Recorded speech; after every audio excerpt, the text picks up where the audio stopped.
I don't even know what it look like. My Mellow, my man. What up, man? What's happening with you? What's good? I'm good. Good to have you here. I'm excited to be here, man. I've told you I've been looking forward to this conversation. Word. And I feel like it's been forever since I've seen you too. Yeah. So I saw you on Halsey last spring, I think. Mm-hmm. And then ever since then, I haven't seen you, man. So are you talking about this thing? Haunts me actually. Okay. I saw you. You were standing next to Rob. Was it the day I was running? I was by myself actually. I was coming from that coffee place on the backside of Halsey, and I think it might have been the day they were actually painting Black Lives Matters on the street. Okay. And Yeah. And you were covering it. And I think I ran into you, and I was like, "Yo, this pandemic's gonna be crazy." Yeah, right. It was super early days, right, in the pandemic, and the time that haunts me is I was running one morning, and I saw you and Rob, and y'all waved and I waved, but I kept running. Oh, I do remember that. Yeah. I do remember that. Yeah. And I got 2 blocks down. And I was like, yo, why didn't I stop? You're not supposed to stop. But nah, I don't stop. When I run and I see people, it's like a wave and you keep going. Because you're in a zone. Yeah. I can't. If I'm running, I'm sweating, right. I'm in this pace, right. I can't stop and have a normal conversation. Right. My headspace is over here. Yeah, okay. That make me feel better. I think about it every couple weeks. He was doing this why thing. Why did I stop that day? I never stop, man. So you run. I do. How long have you been a runner? How long has that been a part of your lifestyle? Whew. I have kind of a long, complicated relationship with running. So I first started running. I don't want to say it started off as a punishment because it wasn't. Okay. But when I was in high school, my uncle was a runner, casual runner, but he was the kind of guy consistently every Saturday morning he would wake up 6:30 a.m.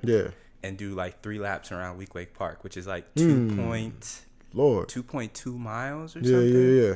Yep. And the trail, the joint. And I don't even know why he pushed me to go with him, but he would wake me up. He would call me. He would text me on Friday nights, we going running in the morning, and we would go to the park the next morning. And man, I would just struggle around those loops. I would hate it. I mean, imagine being 15, 14 years old, and you're man. Right. And he was it'll help you with other things. And at the time, I was also playing tennis in high school, and so the stamina actually helped and stuff. But I kind of at that point, I only really saw it as a means to an end. Okay. And I did end up doing a season of cross country in high school. Okay. But it wasn't. I didn't necessarily take it serious. Copy. And totally forgot about it. And then in college, I was dating someone who she was a runner. So she was a Division I runner, and she sort of reintroduced me to the sport. I mean, when you're with someone and you understand the things that they do and the things that they love, running was such a big part of her life, right? And I was also a part of her life. So she really reintroduced me to running, and she kind of taught me the right way. I feel like my uncle taught me the discipline of it, which is important. But she really taught me the art of the sport. Copy. And so how do you mean that? So running is both an art and a discipline, right? The discipline piece is you can't be a successful runner if you don't do it consistently. Right. You and even smaller than that, you can't be a successful runner if you don't really do it on the days that you don't want to do. Those are the days that really count. Right. The days where the weather is shitty, where it's man, I just let's do it tomorrow. Yeah. Those are the days that count. Right.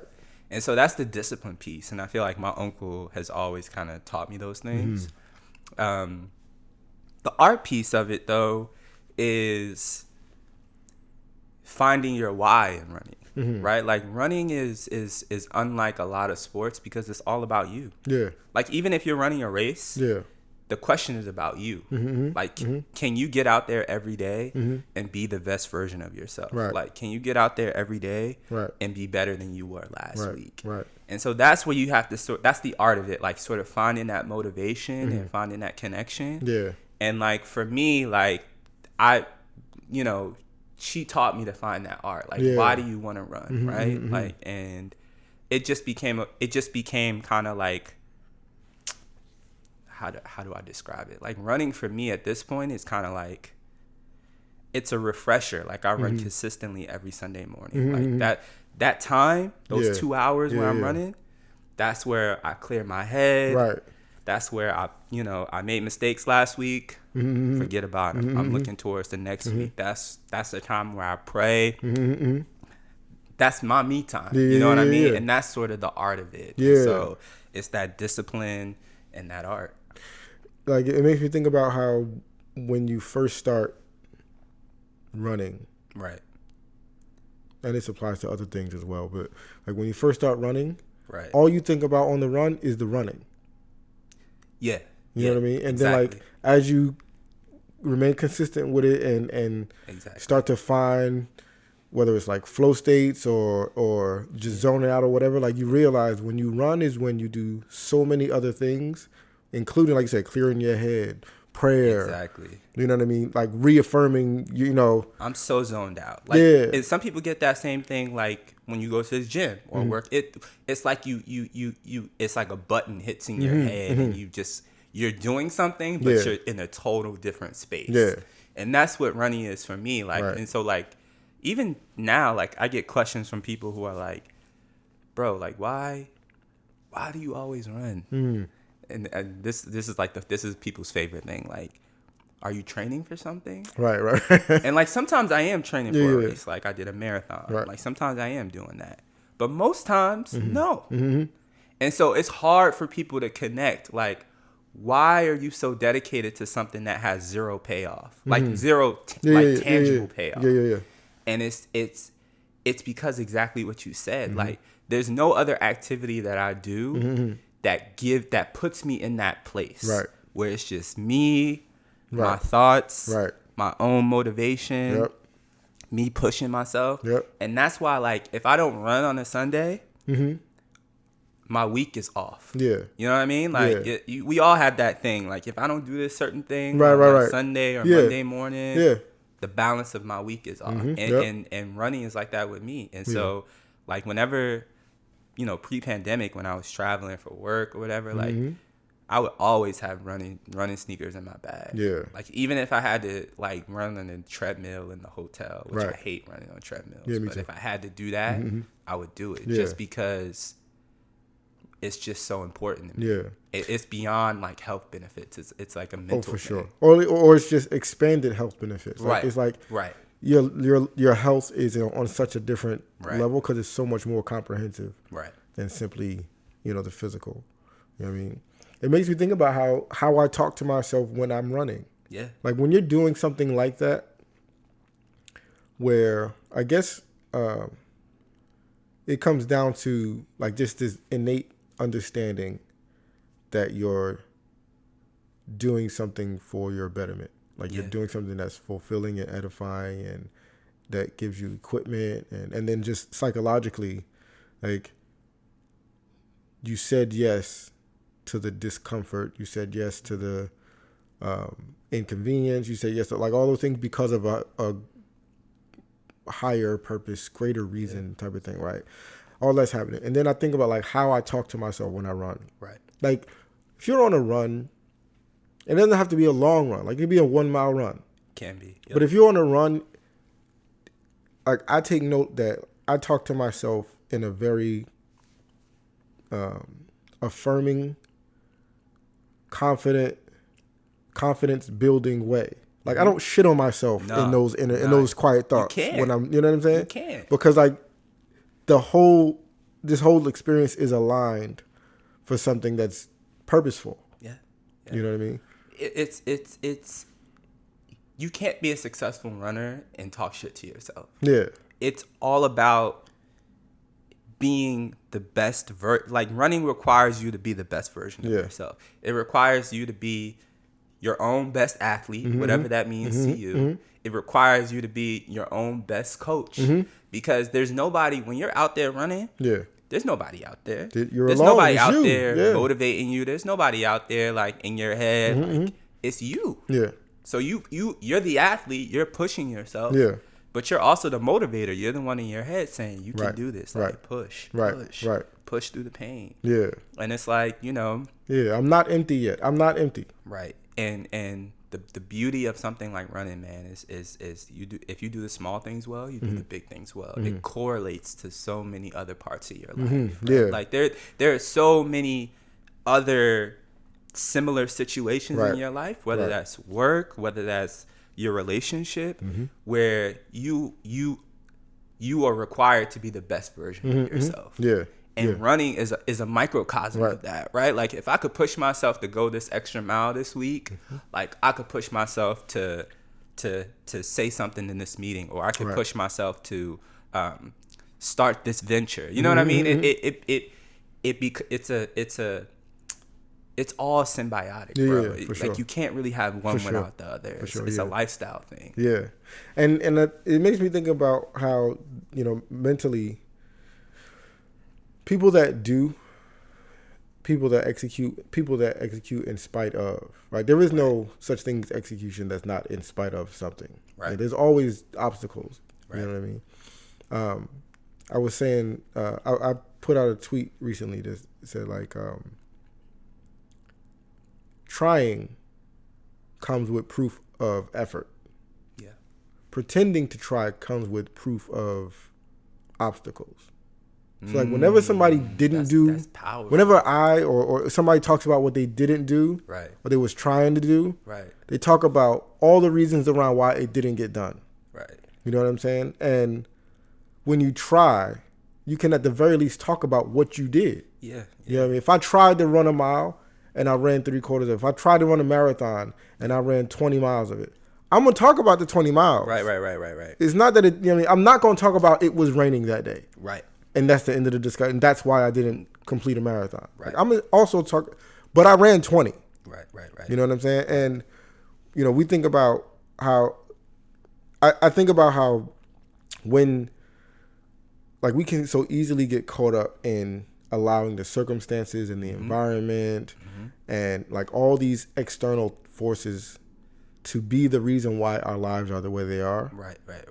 And tapping into what power I do have, right? What capacity I do have, what gifts and talents I have, the energy I have. Like, I know today that I had far more energy when I was 19.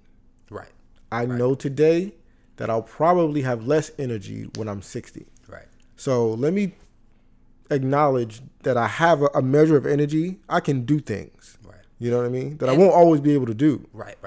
And that's the point, right? Like I want to be careful, right? Because I feel like, you know, there is a mindset out here on, like, social media that's like, you always have to be on, like the Gary V's of the world. Like, you always don't sleep, you know? Like, I think Steve Harvey had that meme where he, like, quoted some biblical scripture about sleeping. Like, I'm not saying that, right? Like, sleep, self-care, take a day off. I think what we're saying, right, is that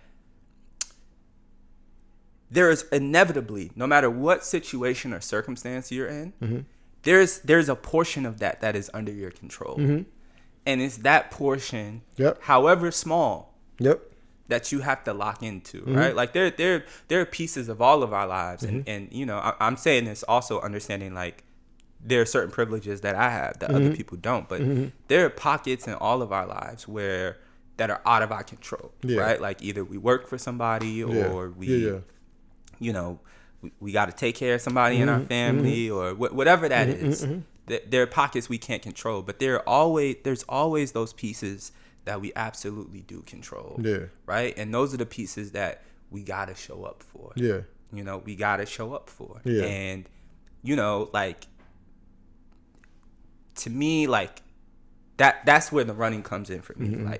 Like the discipline and the art that I've learned from running it shows up in those spaces, like where I do have control in my life, where I can be the best version of myself. That's where I try to always show up. And that's not to say that, like, you know, we all have bad days or bad weeks. That's only to say that, like, you know, if I'm able, I'm trying my best. Yeah. Just acknowledge our ability. Like, I'm able. Yeah. You mentioned before, like pre-COVID, how, you know, you would have to travel for work and whatnot. How much traveling would you say you were doing, like in 2019? 2019, I did a lot of traveling. Like some for work, some for pleasure. Like in terms of flights, in terms of trips, what? Yeah, like how many trips would you say? I would say 2019, maybe I did like 6 or 7. Yeah. That's every other month. Right. Yeah, 6. 2019 was. I remember 2019 was busy. Like I like saw some friends. I was on the West Coast for a bit. I also went to. I went to Spain that year. That was like a pleasure trip. And like I was just.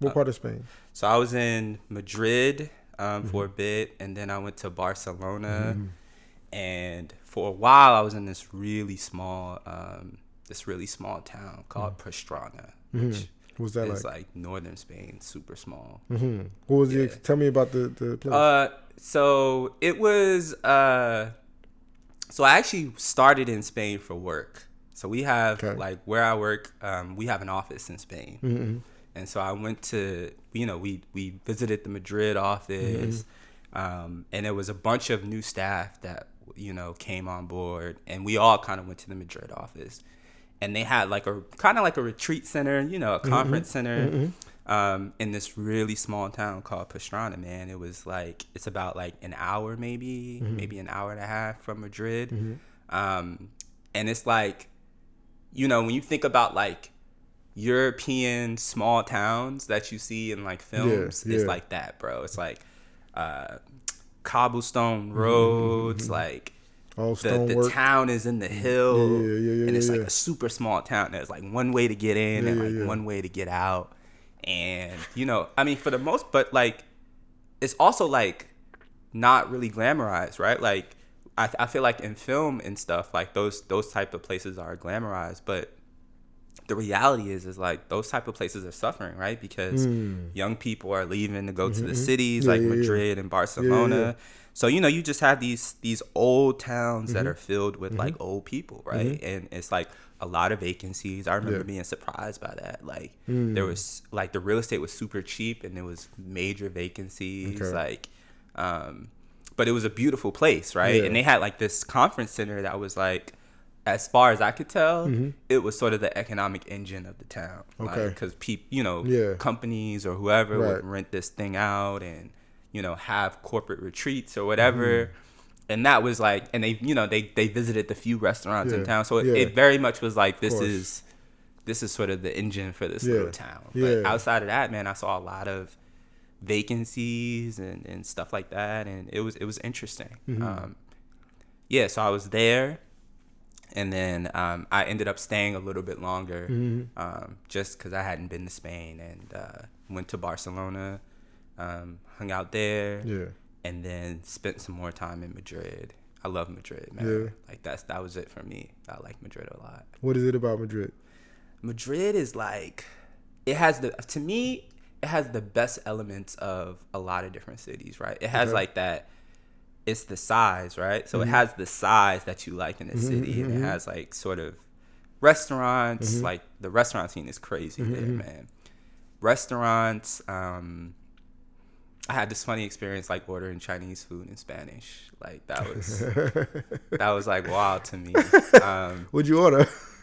Well, I think I ordered like. How do you say 4 chicken wings fried hard? Right, exactly. I had a translator app, so that helped. But it was like a Chinese spot, like the way we know Chinese spots. Yeah. And everybody in there spoke Spanish. That's wild. Yeah. Okay. It was funny. But I mean, the restaurant scene is crazy, And it's just like a pretty city, man. Like you could walk around all day and just admire like architecture, the architecture, the culture, man. It's always some celebration. And the other thing too, and this is not a Spain thing, I think it's just like, frankly, I think it's like anybody but the US thing, right? Like there's a culture in other places where life first, work second. And that was clear and present in a place like Spain, right? It was like the culture and how we live is just so much more important than like how we work. Yeah. And I feel like the US is like the other way around. Like we, for sure, we define ourselves by like where we work. Like, where do you work? Or what's your title? Right, or right. Like, how much money do you make? Like we sort of define ourselves based off that. Yep. And at least in my experience, like we rarely are in situations where like the primary question is like, who are you? Right. Or like, what do you enjoy? Right. Or like, what's unique about you? Yeah. Yeah. It's always like, we define ourselves by our work. And I think that's just the nature of this society and culture. Of our society. But again, like in Spain, it wasn't like that, at least as far as I can see. I'm sure there's some elements of that, but I remember, I think I was reading a book a while back. I don't know if it was a book, and I don't remember which book, if it was a book, but they were talking about that, how like, American culture is so very work identity driven. Yes. You know what I mean? And so I started a new like habit of like when I meet somebody, to ask them, what are they good at? I like that. Right, as opposed to the what do you do thing. Yeah. And a lot of times people will answer with their job anyway, because like that's just like the go-to here. And then we don't know how to answer that kind of question. And I get to like stop for a minute, pause, like, okay, the job thing is cool, and I'm sure you're good at it. I'm not trying to say you're not good at that, but what are you good at if you got fired tomorrow morning? What are you good at? Like, I would even struggle with that question, right? Like, I just feel like we aren't trained to like, oh, right. I'm a person too outside of work. Like, I don't know. Yeah, right. And it goes to like, it gives you an opportunity to just take a look at your life and like, or your operating habits. Like, what are you doing for your fulfillment? What are you doing for growth? What are you doing for pleasure? What are you doing for leisure? What are you doing for rest? Like, what are you doing for you? Right. You know what I mean? Back to the whole, is it the circumstances, environment, or are you able to do certain things that you just haven't been deciding to do? And you know what else? I want to say this before I forget it. You know what else I really enjoyed about, like, I mean, Europe in general, and I actually think like it's not unique to Europe, because I've seen you do it too. And this is a small thing, but as I get older, I realize how important it is. Sharing meals. Like, we also have a culture here that's like, eating is kind of like, I think it's changing, but for like the most part, it's like, eating is like an efficiency thing. Like, it's not, we eat to live kind of thing. We don't live to eat. Right. And, in other places around the world, like, mealtime is sacred. You know what I'm saying? It's something that you rarely do alone. Right. And it's shared pots. And I really enjoyed that experience, right? Like, and I will say, like, I feel like, at least before the pandemic, you were good at that. Like, you hosted like a lot of, like, I've even been to your spot, man, like, where it's been a gathering around food, meals, drinks, you know what I mean? Even like the events that you had at BNP, right? Like, and I just feel like that's such an important thing, right? And like, that's something that I want to do more of. It's like, like, share meals with people. Right. Yeah, I think in general, like our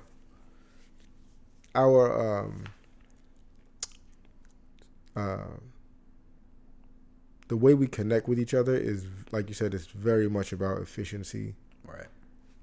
And there's so much detachment. Yep. You know what I mean? That's a part of it. That's like, man, Yep. it would be such a more fulfilling and edifying experience if you had human connectivity as like a cardinal part of this experience, not just proximity, but connection. Like this, they're not the same. You know what I mean? That's a fact. Yeah, like it just opens up the whole experience. Right. You know what I mean? And it's like, yeah, I just feel like that proximity, like connection is not proximity. Mm-hmm. I think that's spot on, man. And it's like, how do we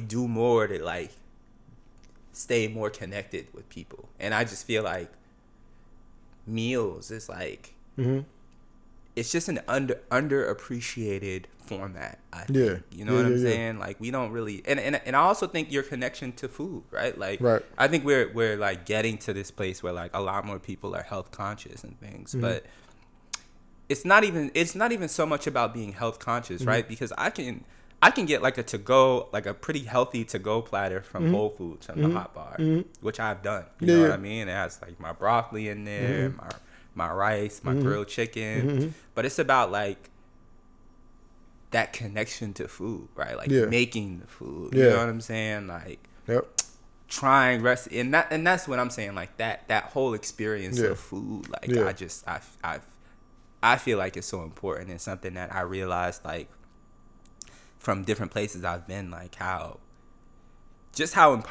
much that means to people, right? And like, and I feel like in the Northeast, like New York, and like it's just you know, you go to restaurants, but even that is like you got an hour here max. Right. And it's the food is prepared in that way. Yeah. Like it's prepared for people who have to be in and out, and we got to turn over tables. Right. It ain't prepared for you to just stick around and like chill out. Right. Yeah. It's bugged out because my mind just went to like fashion, the fashion industry, and how when you look at certain high-end designers, so to speak, like, and the question is posed of like, why does this cost so much? It's like, well, the amount of care that's put into the product, like, and the standard of excellence for it. So from concept to design to manufacturing to the way they present it to you, like the whole experience through the line is with a great deal of care. And so it's such a bugged out hypocrisy, I guess, when you have on a Gucci belt and you eat terrible food. Yeah, absolutely. It's like, wait a minute, you prioritize the care and the quality and all that, and you having these Doritos and CNC soda for breakfast? Like, I see that, and I like, it's just it's hard for me to see that sometimes, because I'm like, you just destroying your body, and it's like, I get it, like that's some people's reality, like that's all they can afford, but to me that's like, to me that's a call to action for the individual, but that's also a call to action for society. Like the fact that, like, you know, in the mornings, like I try to walk in the mornings when I get up, you know what I mean? And, you know, you see kids, like, their breakfast is, like, chips and a soda. And you're like, how do we let this happen? Right. Like, you know, we let these, like, giant food corporations come in and, like, you know, feed kids poison and call it breakfast. Like, you know, and it's like, you know, and again, like, I don't blame the kids because, you know, they're doing what they got to do, right? Like, it's like society. Like, we're, like, somewhere we failed where, like, kids are out here, like, just eating trash. And then we wonder, like, you know, 20 years from now, like, later in life, you know, why Black and brown populations as a whole, like, have these huge health disparities. And it's because it starts very young. Like, it starts with the way Black and brown moms get, like, prenatal care. It's the food deserts we live in. It's all, like, it all builds on each other. Can we talk about your work? Sure. So you work, you're at change.org, Right. correct? Which is something that I think very, very many people, I'm sure the data says very, very many people are familiar with. Yeah, the idea I think at the so. least. You'd be surprised though. A few people don't know. Well, yeah, but they I'm just saying, plenty of people have. Right. Have, You probably have seen something and didn't Yeah. know it was. Right. You seen a petition or something. Right. Yeah. So that's the thing. Like, people get introduced to change.org by way of a petition that goes around. Right.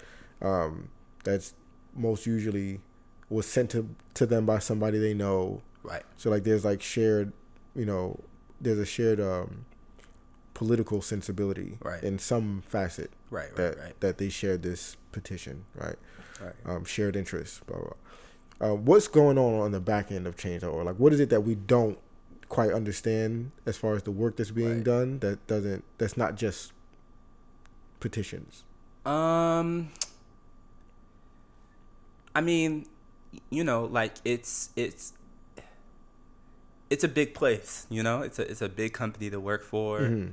And let me start by saying, like, it can be a heavy job, right? Because we have thousands of new petitions that are started every day, right? Yeah. Like, and if I wanted to, like, I don't ever need to read the news. Right. All I need to do is look at the petitions that are started every morning, and Yeah. I can tell you exactly what's going on Right. in the world. Right. From London to Yeah. New York.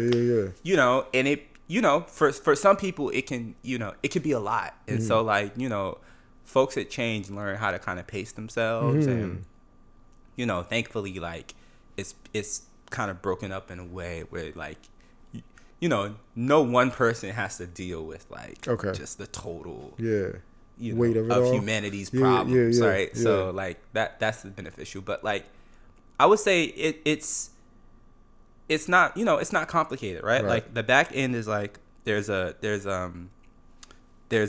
tech team, right, that, like, sustains the platform. It's a busy place. Like, people are starting petitions all the time. Some of these petitions get millions of signatures, and we have, like, a whole team of, like, engineers, people who, like, keep the site running. We have policy folks who, like, monitor the site and make sure, like, petitions are within guidelines, and it's just like no craziness, anywhere on the site. But, like, my favorite part of Change, and like where I came in at Change was the campaigns team. And that's, like, a team of experts, so folks who come from, like, all walks of life, like government, policy, whatever. And it's a small team, but they're mighty, and they basically petitions that are let's say, like, are sort of culturally important. Our campaigns team, like, will reach out to whoever started the petition and say, like, how can we help you get to the next level, right? So last summer was a busy one because there were a bunch of petitions about racial justice, right? Like, how do we people were fighting for justice for their loved ones in towns you ain't never even heard of. Right. You know what I mean? Like, just really obscure places. And so, like, our experts on our campaigns team were like, how do we get this done? Because for a lot of people who start petitions on change.org, a lot of these folks aren't experts. You know what I mean? They're not necessarily, like, government people or, like, business folks. Like, they don't know how to necessarily navigate those circles. Right. And so, like, what campaigners do is, they basically say, like, do you want to take this to the next level? Like, do you want to keep pushing this forward? And some starters will be like, nah, I'm kind of cool with what I'm doing. Like, but others will be like, yeah, I really want to get this done. Yeah. And so our campaigners will basically lay it out for them. Like, here's what we need to do. Like, here's how we increase visibility on the petition. Here's how we make sure the press is aware. And even if it gets beyond that, like, here's what we, here's how we get a meeting with, your mayor or your state legislature, or if it's sort of like a corporate-y petition, like, here's how you get in contact with a board of directors. Right. So it's very much like it's particular to whatever the petition is, but like there's a team of experts, and of course, like it's a limited team. So like if you start a petition on change.org and don't hear from anybody, like odds are you won't hear from anybody. You know what I mean? Right. But like for petition, and it's not even about size, right? Because campaigners will work on petitions that are small. So it's not even like you have to have like 1 million signatures or 500,000 signatures. It's really about like what's the substance of the petition and kind of like where's the world at, right? So like for example, there was a petition about like renaming, which is huge now, but like at the time, like 2 years ago, 2019, it wasn't that big, to rename the Edmund Pettus Bridge in Selma after John Lewis. Okay. Now this was before he passed away. Okay. And the petition was small. It didn't have like a lot of signatures at all. But campaigners decided to help out with that petition just because of its importance, right? Like I think at that point it was the 50th anniversary of the Selma March that year or something. Something like that, or 60th, and so they decided to work on that because it was like it was an important moment. And so, I would say like that's behind the scenes. I mean, it's large in scale, but the functions are pretty simple, right? There are folks who maintain the site, and then there's a cadre of folks who support people who start petitions and like are really kind of the brains behind the operation, who like they're the folks who like help things, because we recognize like a petition is only the first step in the process of change, right? Like a petition is only going to get you so far, right, and there has to be other things in place to help you take that to the next level. And so like the campaign team, that's what they do. It's like, okay, we've started, and so like what's the next step? Whether that's, sometimes it's a petition delivery, like they'll print out like every petition and like coordinate a big delivery where like somebody's dropping off a box of petitions to their mayor and the press is there. You know what I mean? Visual is kind of kind of like that. Like so it's exciting. It's exciting to see like the ideas that folks come up with. It's exciting to see regular people, man, who are just motivated and want to make change. It makes me think about the idea of algorithms, right? Right. So algorithms are, very much a buzzword these days, but for the most part, just as it pertains to attention, right? Like how much attention you're getting, right? You know what I mean? And when we think about like just our relationships, all of our relationships, right? There's an algorithm that if you knew what it was, you could perform differently and have more accurate expectations. You know what I mean? Like if you know what the algorithm is, you don't expect it to do to behave outside of the algorithm. You can predict it. You know what I mean? So it's like if you want to have, a good vacation with your lady, there's certain things that you're like, okay, if I do this, and this, right, there's a good chance that this will be a good time. If I don't do this, and this, there's a good chance that we'll have a good time. Right. But if I decide once we get there to just be in the moment, and if the moment is me wanting to sleep in when she wants to get up for breakfast, me wanting to start an argument over some minor inconvenience, like if I get into all of that mire, chances are I'm going to have a bad experience. You know what I'm saying? Right. But there is a formula. There is an algorithm for how to have a good time on this vacation. There's a formula for how to have a good time just day to day, like, right, especially with people that we have such closer bonds with. You know what I mean? Right. And the idea of algorithms gets demonized because it feels like someone else has the control. Right. You know what I mean? That's exactly it. Yeah. And it's like someone else has drawn out a map. You get to look at the map though. You can chart a course for yourself on where you want to go. Right. because of the same map. You know what I mean? And so, like with change.org and the work that you guys do, it's like there is a lot of in-depth because of the way that the site operates and the organization operates, and the understanding on the organization's part of how people operate, and people being mayors, people being engaged citizens, people being ill-informed citizens, people being corporate boards, like knowing how everything behaves. It's like, okay, we can establish an algorithm for like, this is how we get to point X.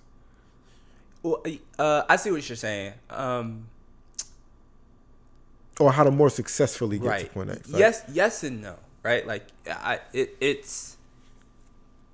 there are, so I think like the term we use, right, like, is like tactics. Mm-hmm. There are tactics that you can utilize to get you to a certain degree. Right. Like, obviously, like, press coverage is like an important tactic. Like, whatever your cause is, whatever it is, it's not going anywhere unless people know about it. Right. So like that's a simple one. Right. But there is a point where there is no blueprint, right? And it's like, and that's where that expertise is so valuable, because after after your issue has been heard, and after like it reaches a certain level, it's like, okay, what happens now? Right. And then you start asking really particular questions, like, okay, well, you want this high school renamed. First of all, where's the high school? Like, that's a big question. Is it in a southern city? Right. Because that's a whole different ball game than if it's in like, you know, Boston or, you know, Vermont. or Newark or Vermont. You know what I mean? And so you start to ask those particular questions, and then you ask like, okay, what are the politics of this place? Right? And then that becomes a question. And so there is a blueprint to get, I think, to a certain level. And then after that level, it becomes hyper specific, right? And I think that's where things either go well or get really challenging, right? Like when you start to get into like, but that's what impact is about, right? Yeah. Sometimes it's super hyper specific. So it's interesting, right? Because like it's never a dull day at Change, and like, you know, and the campaign team is like constantly on their toes, like, because you always, you know, like when you're trying to make change, there are going to be so many people that are resistant to that change, right? Like particularly folks in power. And so you constantly have to be thinking of like, what are new ways, or like what are different approaches I can take to make sure like that this actually happens, right? And so it's a tough job, man. Sure. And it's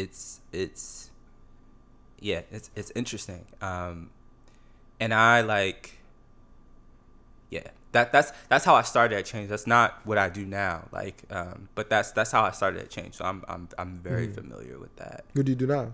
So now I run our racial justice fund. Okay. And so last year,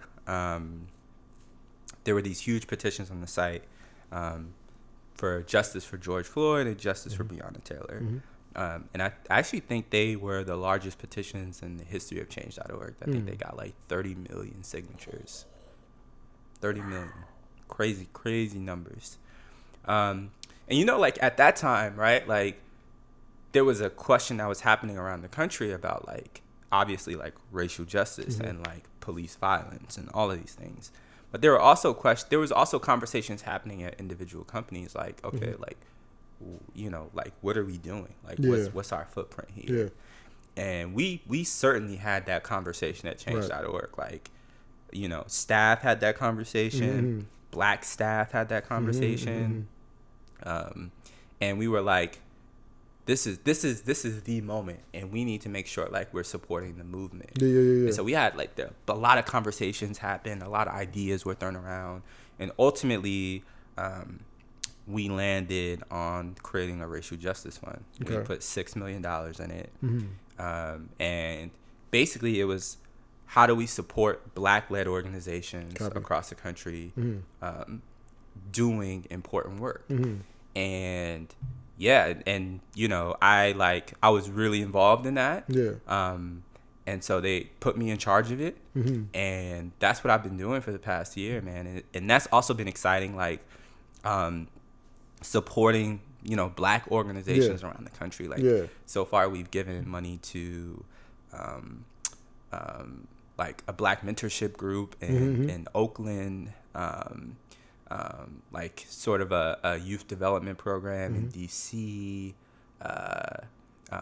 like a program for children of incarcerated parents in Brooklyn. So it's been exciting, man. And it's like, I mean, don't get me wrong. There's an administrative side to giving away $6 million, and like that's the hard part. That's the part people don't see. Like you know, that I'm trying to figure out every day. Right. But then you get those moments where it's like those moments when you get past that and you're like, you actually get to like hop on a Zoom call with like, you know, some incredible Black leader somewhere in the country that's like, you know, I'm finna change shit. And like that's powerful. Like hearing what people have, you know, the plans that people have is just incredible. And it's like, and being in a position that I'm in where I can say like, yo, we want to support you. Like that just, it's a privilege, right? Like, and I'm humbled by that. And so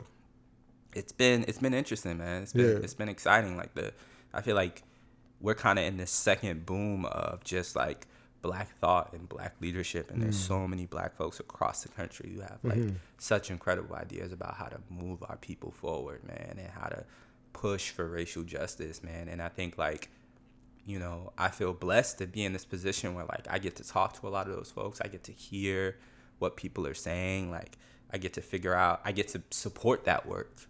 And so like, yeah, that's bugged out. It when you're tuned in to the experiences of the world around you, what people are experiencing, what they're going through, what their challenges are, their victories are. You know, it gives you opportunity to stand in a space of empathy. Right. And like you said before, you got to balance it so that you don't go too far down the rabbit hole and that weight doesn't, you know what I mean, crush you. But we have so much room for empathy. We have so much room for understanding, and not just being affected by somebody else's experience. Like actually putting yourself in that experience for a moment and understanding the legs of that experience, so to speak. Like how that could play out, how that could affect you, you know what I mean? Like all the different. You're spot on, and I have a whiteboard at my place where like I write like different tidbits that like just. So I read this thing about like quick to listen, slow to speak, and this past year has been so much of a lesson in that for me, right? Like I said, like the work that I do, like, you know, as the associate director of the Racial Justice Fund, like, you know, most of it is sort of that business operations, administrative stuff. Right. But in those moments where I do get to speak with Black leaders, man, it's like I find myself just listening, bro. It's like the Black experience in this country is not monolithic, right? Like it's amazing to me, like just the different sort of experiences Black people are having around this country, like things that you wouldn't even necessarily like register, right? Like, or like you know, like you, like I hear a lot of Black leaders talking about climate change, like particularly on like the Northwest. Like if you're a Black person living in Seattle or you know what I'm saying, or even in the South, some places like Mississippi or Florida, and you know, Black leaders talking about like climate change is a Black racial justice issue, and that's powerful because where I sit at, I've never heard a Black person say, you know, climate change is our calling card. It's a priority. Yeah. And so, like, I just find myself, like, listening, man, because I just get the opportunity to learn about what it means to be black in so many different facets. And you learn about, like, yo, the black diaspora is real, right? Like, the black experience in Newark is not the black experience in, you know, Oakland or Seattle or Portland. Right. And of course, there's some similarity. There are things that definitely bind all of us, right? Like that fear when you see flashing red lights behind you while you're driving. Like, I feel like that's universal. But then there are those particular things, man, where it's like, yo, I never even thought about it, right? Like in Oakland, the big thing is about, like, black justice in tech, right? Because it's such a tech hub, right? Black folks are asking, like, what role do these giant tech companies play in our communities? Why aren't they giving back? You know, a big priority for them is, like, we need to teach black kids here how to code so they can compete for these jobs. You know what I mean? And it's like you start to realize, like, in every place, like, so many of the priorities are different. And I feel like in the Northeast, like, there's this big emphasis on legal justice, right? We see a lot of that here, like, you know, marijuana legalization, expunging people's records, and like, you know, like, so it's powerful, man. It's really, it's really interesting, man. And like, you see, like, you know, places like Louisiana and like Texas, how like natural, you know, the hurricanes and like, you know, black, you don't hear about that. Like, when there's a hurricane, you see like the devastation on the news,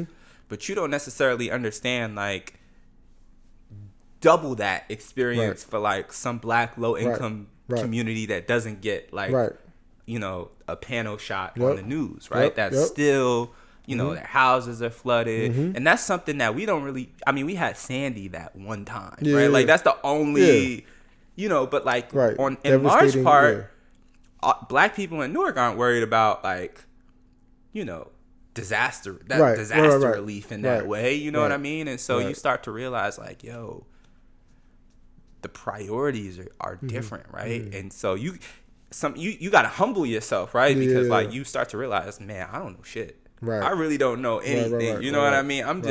I'm listening and learning every day. Every day. Like, this world is always in a balance. It's never in absolute balance, but it's always like there's something that is allowing it to continue to turn and allowing out these systems and societies and social norms to continue. Like, there's a balance at work. You know what I mean? And over time, the way that balance changes is people who are disenfranchised, marginalized, and oppressed build power. Like, it is, you know, as an example, and I don't know how extreme this is, but it's appropriate, I think. Like, when you think about Hitler and where Germany was prior to World War II, like, having lost World War I, having been economically devastated, right? That was Hitler's campaign of, like, this is why things are so bad, because of, you know, he used, like, he gave people a place to blame there. He gave people a villain, and then simultaneously he gave them a place for their own pride. But then that spills into other things, of course, like how his campaign, you know, just became what it became. I feel like what I have taken away from my experience over the past year is there are a diversity of issues facing, like, black people across this country, right? And there's a place for like, you know, obviously like advocacy and like pushing on the issues that you want to see changed. But I also think there are some fundamental things that we have to figure out. And I've been saying this a lot lately, but you know, it's economic justice, man. Like money is power in this society, and we just across the board, we just don't have it. You know what I mean? As a people. Yeah. And that shows up in the issues that we face. Like whether that's climate change, whether that's criminal justice, whether that, you know, we just have so far to go in terms of creating like an economic infrastructure that benefits Black people. You know what I mean? Like in the small ways and the large ways, right? Like the fact that like a city like Newark, right, for example, I don't know what the exact number is, but I know like the vast majority of people who live in this city are renters. Yeah. And the reason that doesn't compute is because you could talk to some folks from Newark who have been here 6 generations and they're renters. Right. And you ask yourself, like, how does that happen? Right. And so like there's that piece about like home ownership. There's that piece, I think, Ryan Haggood, who's the president of the Institute of Social Justice, he talks about this a lot. New Jersey has the largest wealth disparity, I think, between Blacks and whites in the country. Yeah. I think I read somewhere in his they put out like a booklet, and I think it said the average wealth of a white family in New Jersey is something like I want to say it was like $80,000 or something, $90,000. And it was like $800 for Black people. Yeah. And like, and so like, and you take even a place like Newark, like the largest city in the state, right? A city that's overwhelmingly Black and brown, right? Like, you know,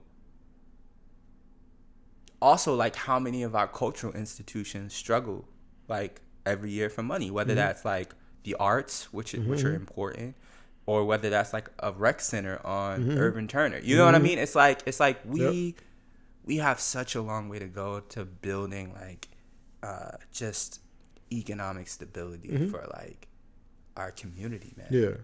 And in that landscape, I think it really resonates and rings even truer what you said before about this second wave of black economic empowerment. Yeah. Like whether it's in the tech space, real estate space, like it's become like far more popular than it has probably ever been for Black people to be playing in the real estate space the way Black people are currently playing in the real estate. Like, that's a fact.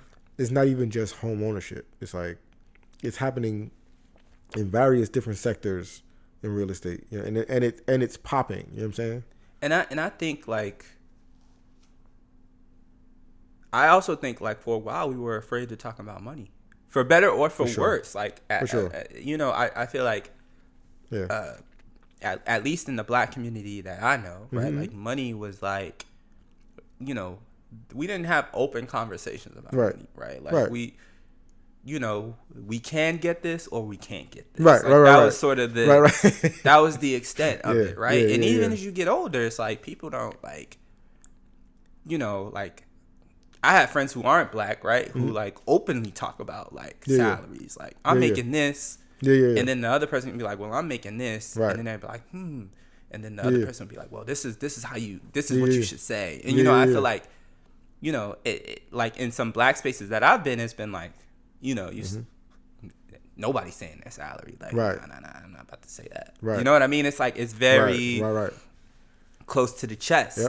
And I get it, right? There's a reason for that, right? Sure. But it's like it also, I feel like at the same time it also prevents us from collaborating with one another. Well, like this is what I've learned from, you know, whether it's in a corporate space, this is how I've learned to navigate raises or whatever. Or even if it's just like you know, even if it's just like buying a home, like this is kind of how I finessed it. This is how like this is what I needed to save. This is who I talked to. Like we can be like, you know, I feel like we don't have like enough dialogue about money in Absolutely. small ways and in big ways, right? Yeah. But and thankfully, to your point, like I feel like that's changing. Mm-hmm. Like I feel like people are having like the dialogue about like, you know, black folks getting the bag or getting paid. Like I feel like that has opened up so much than it was even like 5 years ago or 10 years ago. Definitely. It's part of the disenfranchisement. It's like, it's not just remove resources and access, Right. but it's the rewiring of the relationship with resources and access. So Exactly. it's like making people afraid to walk in doors that are open to them and available, but like make them just either distrust, afraid, politically feel like I don't want to be around those people. Like, you know what I mean? Like all of those things, in the same way with money, you know, making it so that you just don't want to talk about money.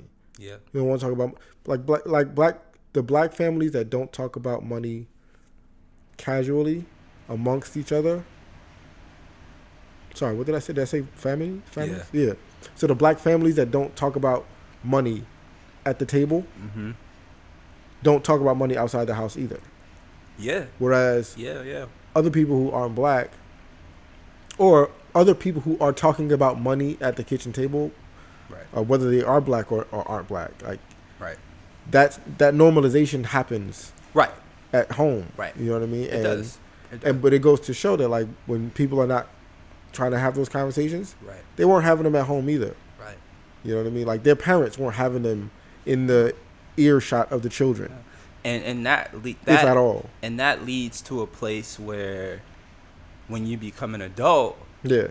you kind of have to learn everything yourself, like, because Right. you haven't, you know what I mean? You Right. haven't really, you know, you haven't really had that experience of having that conversation or, you know, like, it's just like you're learning money for yourself. Like, there's no, and this can apply to a lot of situations. There's no passing down of knowledge. Right. You know what I mean? Right. Like, if you know, if I know something, I want to start letting my kid know when they're 4 or 5 years old. So like, when they're 20 or 25, they could take it to the next level and the next level. And I just feel like, you know, money is such an example of that. Like, you know what I mean? I feel like when I was growing up, my mom, you know, it's not like we grew up with a ton of money, but you know, we were okay. And she, when I was like 15, she opened up my first checking account, right? And she like explained to me like, this is what this is. You know, this is the difference between, you know, simple stuff. You know, like this is the difference between like a debit card and a credit card, or this is like what a savings account is. This is what a checking account is. And even that small bit of knowledge, you know what I mean? Like just set me up so much more for success. For sure. Because I didn't have to learn those differences the hard way. Right. Right. You know what I mean? So Yeah, that's wild. I don't want to hold you too long, man. I really appreciate you coming through. Yeah, this is great. I want you to come through again. Like, This is great. I mean, our conversations, at least as far as I'm concerned, are always dope. I just dig talking to you, chopping it up with you. But I'm glad we got to do it this way today. Man, this was great. Listen, I'm just happy to be on this couch. You know what I mean? Like, I feel like I've seen this couch in a few other videos, and I'm like, one day I'm gonna sit on this couch. So I'm here, man, and I appreciate you inviting me, man. It was definitely a great conversation. Till we do it again? Yeah. Let's hoop. I hope we can hoop soon too, man. Yeah. I'm gonna have to stretch quite a bit. But you got it. Yeah. You got it. We'll get it right. Yeah. All right, brother. All right, Thank man. you. Peace.